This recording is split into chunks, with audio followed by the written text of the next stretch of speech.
Welcome to Chillin' 101. We hope this video helps. In this video, I will explain how to start your BMW X1. First, make sure your key fob is inside the car with you.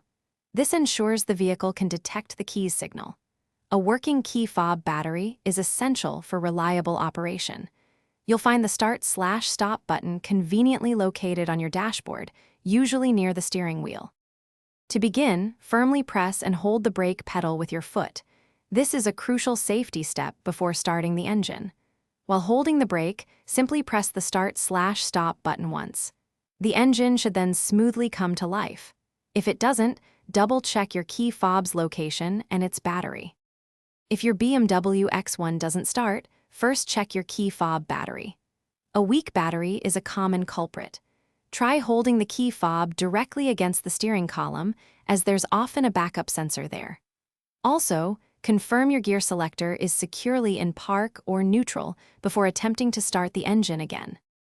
When you're ready to turn off your BMW X1, first ensure the vehicle is completely stopped and the gear selector is in park. Then, simply press the Start/Stop button one time. The engine will shut down and the vehicle systems will power off. Always confirm the engine is fully off before exiting the car. Thanks for watching. Consider subscribing if we helped you.